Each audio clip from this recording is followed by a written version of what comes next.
Assalamualaikum warahmatullahi wabarakatuh. Yang terhormat, Ibu Rusmilawati Windari selaku dosen pengampu.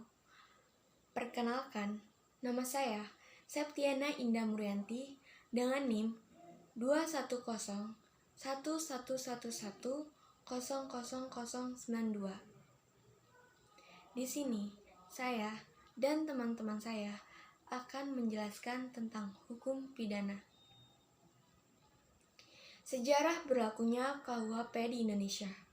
Pada tanggal 18 Agustus 1945, Undang-Undang Dasar NKRI Negara Kesatuan Republik Indonesia dibentuk. Pada pasal 2 Aturan Peralihan Undang-Undang Dasar 1945, yaitu segala badan negara dan peraturan yang ada masih langsung berlaku selama belum diadakannya yang baru menurut Undang-Undang Dasar ini. Nah, dalam pasal tersebut mengakibatkan terjadinya dua hal. Yang pertama, peraturan lama termasuk KUHP masih dinyatakan berlaku sebelum diadakannya yang baru. Kedua, objektivitas. Makna legal adalah tindakan hukum yang dilakukan semata-mata demi kepentingan agar tidak terjadi kekosongan hukum. Nah, alasan mengapa Indonesia tidak membuat hukum sendiri adalah karena Indonesia belum mampu mempersiapkan dan menyusun peraturan hukum sendiri, di mana sangat tidak memungkinkan pada saat itu. Dari segi waktu maupun dari segi substansi yang memerlukan kajian yang lebih matang. Kemudian, peraturan hukum pidana diatur dalam Undang-Undang Nomor 1 Tahun 1946, yang dimana membuat banyaknya perubahan dalam peraturan KUHP. Karena peraturan KUHP disesuaikan dengan Undang-Undang 1945 sebagai pedoman negara Indonesia. Sistematika KUHP. Kitab Undang-Undang Hukum Pidana atau KUHP yang saat ini berlaku terdiri dari 3 buku, yaitu buku pertama mengenai ketentuan-ketentuan umum, pasal 1 sampai pasal 103. Buku kedua mengenai kejahatan, yaitu pasal 104 sampai pasal 488. Buku ketiga mengenai pelanggaran, pasal 489 sampai pasal 569. Kemudian, jenis-jenis hukum pidana. Yang pertama, hukum pidana material dan hukum pidana formil. Kedua, hukum pidana umum dan hukum pidana khusus. Ketiga, hukum pidana terkodifikasi dan hukum pidana yang tidak terkodifikasi. Keempat, hukum pidana umum atau pusat dan hukum pidana lokal. Kelima, hukum pidana tertulis dan hukum pidana tidak tertulis atau hukum pidana adat. Keenam, hukum pidana nasional dan hukum pidana internasional. Fungsi hukum pidana ada 2. Yang pertama, fungsi dalam umum. Fungsi pidana merupakan sebagian dari lapangan hukum lainnya. Oleh karena itu, fungsi secara umum sama dengan fungsi lainnya, yakni mengatur hidup kemasyarakatan atau menyelenggarakan tata dalam masyarakat. Kedua, fungsi khusus. Fungsi khusus adalah melindungi kepentingan hukum terhadap perbuatan yang hendak memperkosanya dengan sanksi yang berupa pidana yang sifatnya lebih tajam jika dibandingkan dengan sanksi yang terdapat pada cabang hukum lainnya. Sanksi hukum pidana ini mempunyai pengaruh preventif terhadap terjadinya pelanggaran norma-norma hukum. Pengaruh ini tidak hanya ada apabila sanksi pidana itu benar-benar diterapkan, namun sudah ada karena sudah tercantum dalam peraturan hukum. Inilah yang kemudian disebut dengan ajaran paksaan psikis. Sekian dari saya, akan dilanjutkan oleh rekan saya. Assalamualaikum warahmatullahi wabarakatuh. Nama saya Christian Kenhat Sirait dengan NIM 2101111000094. Pada kesempatan kali ini saya akan menjelaskan tentang kesalahan, kesesatan, dan kausalitas dalam hukum pidana. Nah, yang pertama kita akan bahas tentang kesalahan. Dalam hukum pidana itu, kesalahan adalah dasar pencelaan terhadap sikap batin seseorang. Nah, seseorang ini dikatakan memiliki kesalahan apabila sikap batinnya itu dapat dicela atas perbuatan melawan hukum yang dilakukannya. Seseorang dapat dipidana itu bukan hanya karena perbuatan bersifat melawan hukum, tetapi juga karena terdapat unsur kesalahan dalam diri yang bersangkutan. Nah, dengan demikian dapat disimpulkan bahwa dolus dan culpa atau kesengajaan dan kelalaian itu merupakan bentuk kesalahan dan menunjukkan hubungan batin antara pelaku dengan perbuatannya. Nah, mengenai bentuk dari kesalahan tadi ada dolus dan culpa. Dolus itu adalah kesengajaan, merupakan menghendaki dan menginsafi terjadinya suatu tindakan beserta akibatnya, yang artinya itu seseorang itu melakukan suatu tindakan dengan sengaja, harus menghendaki serta menginsafi tindakan tersebut dan akibatnya. Yang kedua ada culpa atau kelalaian. Nah, kelalaian itu merupakan situasi di mana seseorang itu seharusnya melakukan tindakan penghati-hatian, namun tidak melakukannya atau kurangnya kehati-hatian. Nah, kita berbicara mengenai unsur-unsur kesalahan, maka yang pertama dalam unsur dari kesalahan itu adalah seseorang itu bisa dimintai pertanggungjawaban pidana apabila dia punya usut kesalahan. Nah, yang kedua, yang bersangkutan itu bisa dimintai pertanggungjawaban pidana kalau dia mampu bertanggung jawab di sini. Nah, dia yang dimaksudin itu adalah pelaku.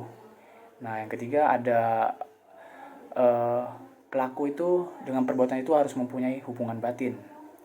Lalu yang keempat, dalam kesalahan itu tidak ada alasan pemaaf. Kemudian poin yang kedua ada kesesatan. Kesesatan itu kebalikan dari sengaja, adalah tidak sengaja. Nah, dalam tidak sengaja ini menimbulkan keadaan batin yang disebut kesesatan atau salah kata.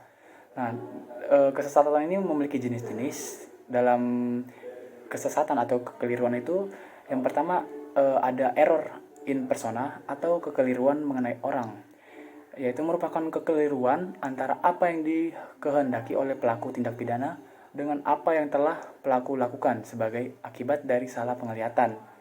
Nah, yang kedua ada error in objecto atau kekeliruan mengenai objek. Jika objek itu dinilai dan sifatnya sama, maka kekeliruan tidak menguntungkan tersangka. Tetapi kalau objek yang berbeda secara hakiki tidak dapat dipidana. Yang ketiga ada rechtsdwaling atau kekeliruan mengenai hukum. Orang yang tidak dapat beralasan atau berdalih bahwa tidak tahu hukumnya atas dasar asas setiap orang dianggap mengetahui hukum atau peraturan yang telah diundangkan, mengikat semua orang yang tunduk pada peraturan tersebut. Akan tetapi, kalau seseorang sama sekali tidak mungkin dapat mengetahui terlarangnya perbuatan, maka adalah wajar apabila ia tidak dipertanggungjawabkan. Nah, dalam hal ini berlaku tindak pidana tanpa kesalahan. Yang ketiga ada poin kausalitas. Nah, secara umum itu setiap peristiwa sosial itu menimbulkan satu atau beberapa peristiwa sosial lainnya.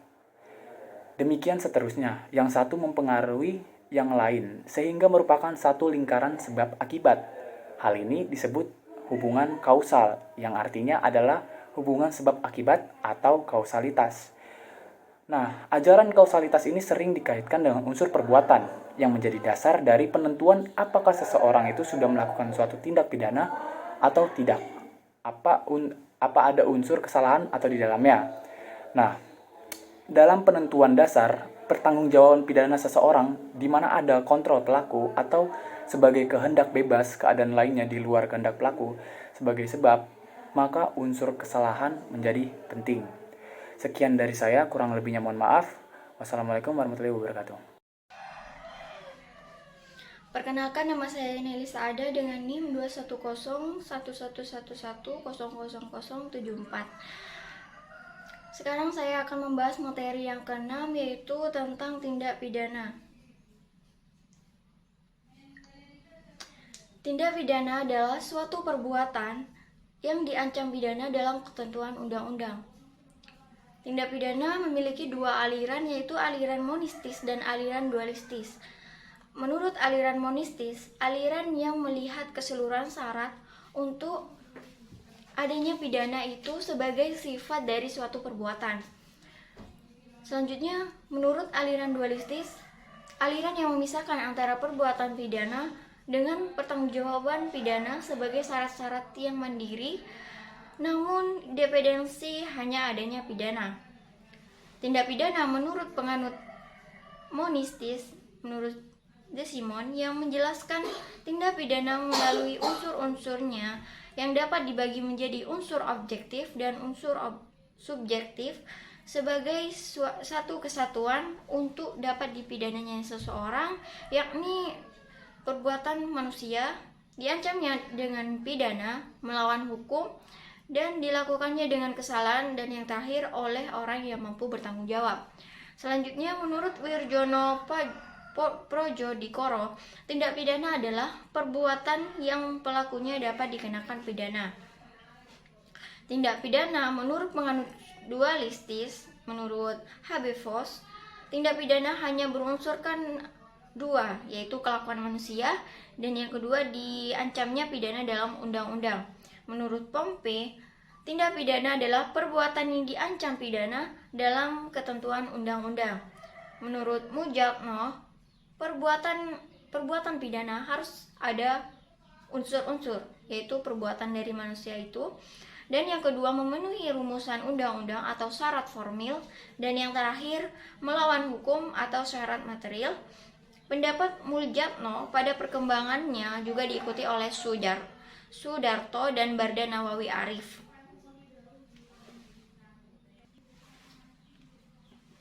Selanjutnya materi yang ketujuh, yaitu sifat melawan hukum. Sifat melawan hukum itu sendiri merupakan salah satu unsur tindak pidana yang paling fundamental yang berhubungan erat dengan perbuatan. Konsepnya masih debatable. Istilah melawan hukum tidak selalu dinyatakan atau tercantum secara eksplisit dalam setiap ketentuan perundang-undangan. Untuk menilai suatu perbuatan dilarang karena dipandang keliru atau tidak masuk akal, beberapa persoalan konstruktif diajukan Langmeyer, yaitu apa yang dimaksud dengan melawan hukum itu, apa ukuran keliru atau tidaknya suatu perbuatan, dan apakah hanya yang dilarang oleh undang-undang saja, dan apakah sifat melawan hukum yang ditentukan oleh undang-undang itu juga selalu dianggap melawan hukum oleh masyarakat sehingga patut mendapat sanksi pidana. Sederhananya, sifat melawan hukum bermakna: yang pertama, melawan hukum bertentangan dengan hukum pada umumnya dan bertentangan dengan hukum objektif, bertentangan dengan hak pribadi seseorang tanpa kewenangan dan tanpa hak sendiri. Sifat melawan hukum menurut beberapa pakar hukum itu bertentangan dengan ketelitian yang pantas dalam pergaulan masyarakat mengenai orang lain atau barang. Selanjutnya, bertentangan dengan kewajiban yang ditentukan oleh undang-undang tanpa hak atau tanpa wewenang sendiri, bertentangan dengan hak orang lain, dan bertentangan dengan hukum objektif. Dua pandangan sifat melawan hukum menurut Barda Nawawi Arif. Pandangan pertama, sifat melawan hukum ditinjau dari sifat atau hakikat perbuatan yang terlarang dalam undang-undang atau perumusan delik tertentu. Pandangan kedua, sifat melawan hukum ditinjau dari sudut sumber hukum. Menurut pandangan kedua ini, makna sifat melawan hukum formil dan material. Spektrum sifat melawan hukum dilihat dari pandangan yang pertama, yaitu sifat melawan hukum formil berarti telah terpenuhnya semua bagian tertulis dari rumusan delik. Maksudnya adalah suatu perbuatan telah memenuhi syarat atau unsur yang tercantum dalam rumusan delik, sehingga terdapat perbuatan tersebut si pelaku dapat dipidanakan. Selanjutnya, sifat melawan hukum material adalah apabila perbuatannya melanggar atau membahayakan kepentingan umum yang hendak dilindungi oleh pembentuk undang-undang. Spektrum sifat melawan hukum dilihat dari pandangan yang kedua.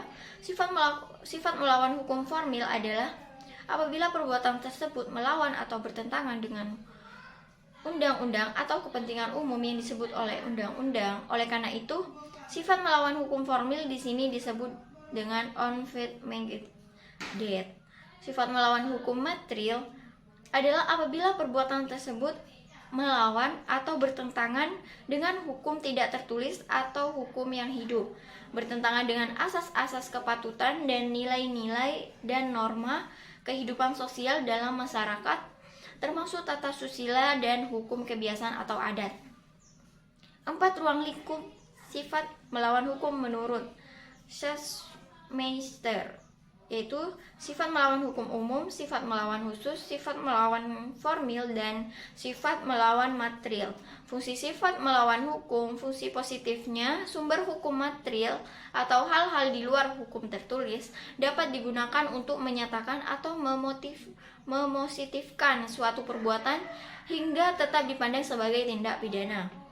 Fungsi negatifnya, sumber hukum material, hal-hal yang di luar hukum tertulis dapat digunakan sebagai alasan untuk meniadakan atau menghapus atau menegatifkan sifat melawan hukumnya suatu perbuatan. Jadi, dalam hal ini sifat melawan hukum material dalam fungsinya yang negatif dapat digunakan sebagai alasan pembenar.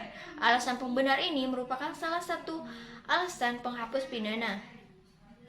Hapusnya sifat melawan hukum dengan adanya alasan pembenar menurut W. van Veen memberikan istilah tindak pidana yang menyatakan bahwa hapusnya sifat melawan hukum atas dasar alasan pembenar hanya sebagai pengecualian yang jarang sekali hakim hanya diperbolehkan melakukan ini. Jika ia berpendapat bahwa kalau pembuat undang-undang sendiri menghadapi persoalan ini sudah pasti akan dibuat kekecualian, atau jika hakim itu berpendapat bahwa terdakwa dengan perbuatannya berkehendak untuk mencapai tujuan yang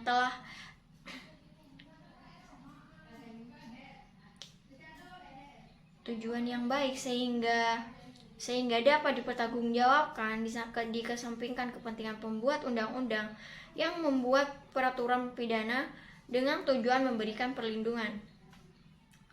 Langmeyer dan Jan van Bemmelen yang mengambil dari Sigaten Arrest Hope Red tanggal 16 Oktober 1949 bahwa diterimanya alasan pembenar yang meniadakan sifat melawan hukum material suatu perbuatan jika suatu tingkah laku yang tersebut dalam rumusan delik dipandang dari sudut tata hukum menghasilkan keuntungan yang demikian rupa dapat dirasakan sehingga keuntungan lebih dari cukup seimbang dengan kerugian yang disebabkan oleh tindakan yang bertentangan dengan undang-undang.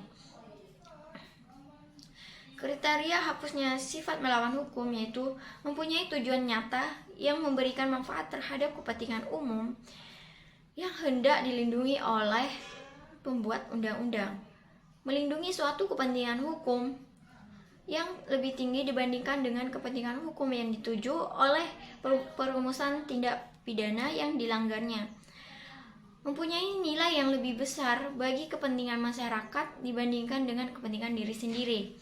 Alasan pembenar dilihat dari doktrin dalam hubungan dengan sifat melawan hukum, yaitu Touchrecht, Berecht, Touchstemming, dan Victim of Consent.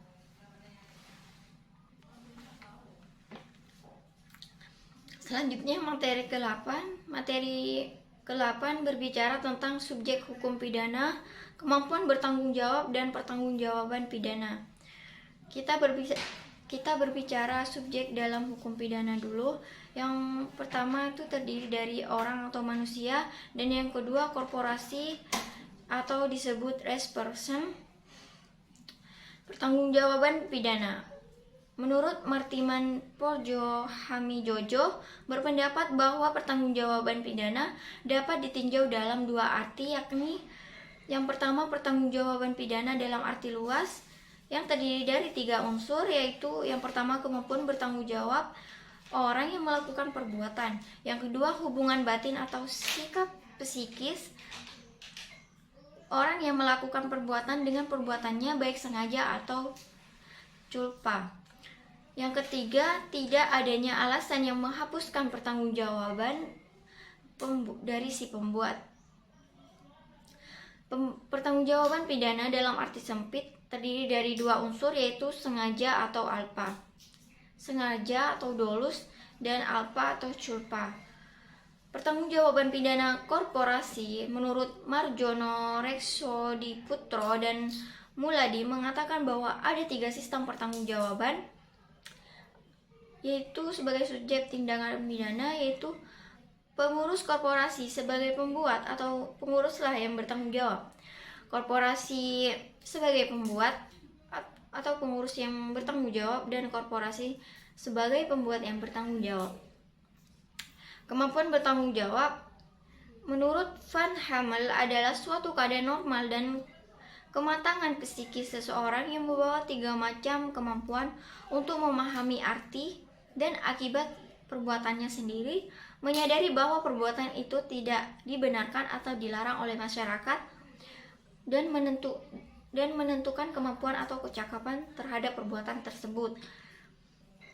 Kemampuan bertanggung jawab menurut Simons suatu keadaan psikis sedemikian.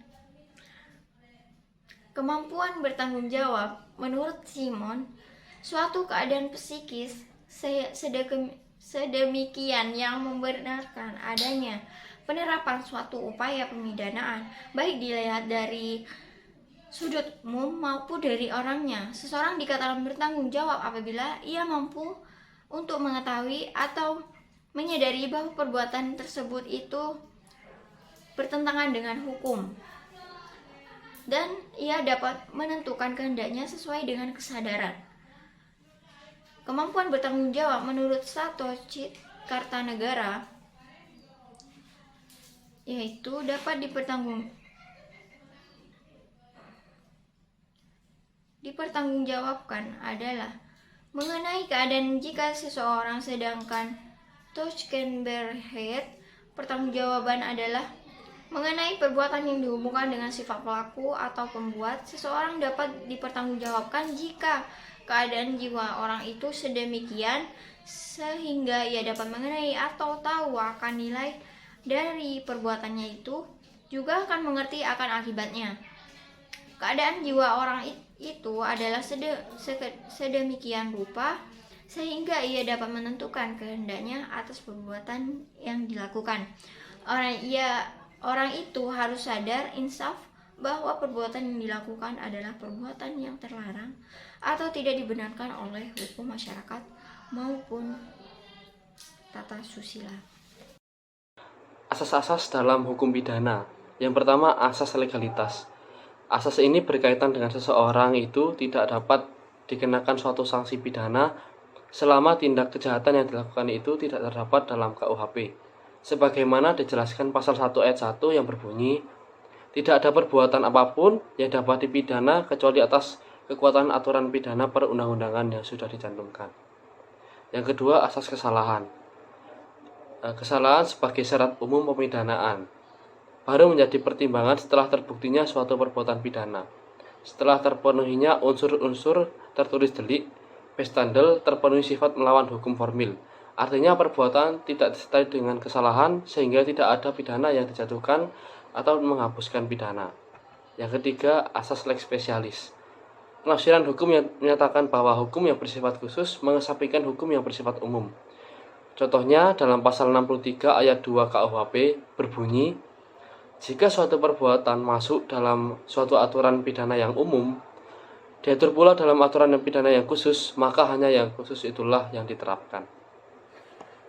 Baik, saya akan membacakan materi nomor 12, 13, dan 14. Materi nomor 12, pemidanaan adalah proses penjatuhan pidana oleh hakim atas perbuatan pidana yang dilakukan pembuat atau pelaku. Lanjut. Pidana sebagai alat pencegah ekonomis jika pidana itu sungguh-sungguh mencegah. Pidana itu tidak menyebabkan timbulnya keadaan yang lebih berbahaya atau merugikan daripada yang akan terjadi apabila pidana itu tidak dikenakan. Yang ketiga, tidak ada pidana lain yang dapat mencegah secara efektif dengan bahaya atau kerugian yang lebih kecil.